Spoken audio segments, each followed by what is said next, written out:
Tales Alive, and today I have Deborah LeBlanc. I can't do French. I mean, You did great. You did great. That was all right. And you write paranormal suspense. Yes. And you just did your first foray into paranormal romance. Yes. And there's a comfort level that's not quite there yet for you, or will be? What wasn't comfortable for me, I think, was what language can you use? You know, when describing certain scenes. How far out there can you get? Or how much do you need to pull it back? I had a great time doing it. It was, you know, I never have to do research on really the paranormal because I've done it for so long. I had to do research for romance, which was funny. Isn't that funny? But it was a lot of fun. I found myself really getting caught into it because most of my books are character driven anyway. So just getting that whole romance element going between, you know, the hero and heroine was really interesting. I had a great time. And it's always fun to do something new and different, something you yes. haven't done before. And now you were telling me earlier that you also are a paranormal investigator. Yes. That you used to embalm people. That you have laid in a casket for research purposes. Yes. And I mean, that's... I was locked in a casket. Locked actually. in. Not just laid in one. No. You had to have the door, the lock thing closed. How long were you locked in there? 15 minutes before I realized I was running out of air. It was sealed. It was a sealed casket. Oh dear. Now, why would you do this? I had a secondary character that was locked in a casket. He was trying to escape from something trying to kill him. And he's locked in this casket, and I've worked around caskets because I've been in funeral service for a number of years. But I began to realize I had no idea how much leg room he had, you know, to kick the lid or to even lift up with his hands. Just how dark is it in there? What does he smell? And even though he was a secondary character, that really bugged me. It's not like, you know, you would know if I could pull something out of my imagination, but it was just too critical a turn in the book. I had a friend of mine who owned a funeral home and who knew me well. And I trusted him. And I said, I have a favor to ask. So when I was locked in there and, you know, we had signals. Yeah. If you hear me beating on the side of the casket, open the door, open the lid, Please. open the lid. But now that's going a little far for your craft.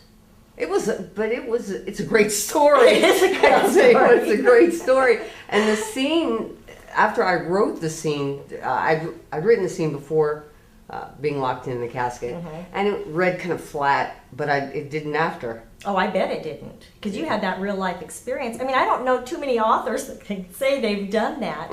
And like you say, nobody would have known any different. That's true.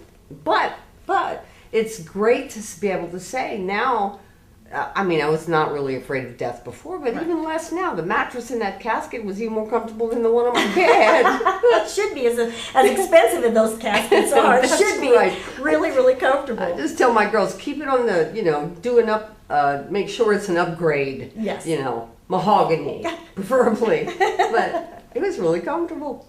Oh, the fact that you can't breathe or see, you know. Well, you don't want to be really locked in there. I mean, don't try this at home is what we're saying.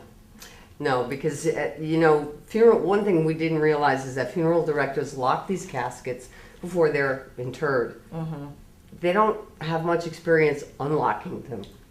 Oh. And they're unlocked with an Allen wrench. And all I kept hearing once I kept beating on the casket was this click, click, and nothing would open. Oh. And I could just see the headlines in the local paper. Author dies, you know, for the sake of her novel. craft. Yeah. And when it finally clicked open, and because I was jamming, and there were a few expletives flying by this time, you know, get me the heck out of here. And I'm pushing up on the lid, and finally pops open. I hear click. And at the same time I pushed, and that sucker flew open. Oh, I bet it did. What is your problem? I mean, I popped up like the ghosty would have, you know, just right under. What is your problem? And he said, I was so nervous because you were beating on it that he was fumbling with the lock. Yeah. Oh my gosh. Now that does make for a really great story. And you do the paranormal investigations. Yes. And I was telling you earlier, I love ghost hunters. Not so much one of the other ones, but we won't talk about that. So how do you get your phone calls? How do you find out where you're going to go to investigate? I hunt with a lot of different groups around the country. There is one in Louisiana that I hunt regularly with, Louisiana Paranormal Studies. And they'll usually contact me if they have a real interesting case. There was one recently where an elderly woman was, her bed, she claimed her bed was shaking and levitating, and that someone was pinching her and, attacking her in her sleep. And, she was like 80. You hear these things and you have to take it all with a grain of salt till you get there. And till you start seeing some really weird things going on. I'm not a demonologist. And there are a lot of paranormal investigators out there that once ghost hunters came out, everybody became a demon hunter. Well, a lot of it is psychological in nature. This was not. And I know when I need to back the heck up and go get help. Oh. So it was real, that was it. Oh yeah, it was the real deal.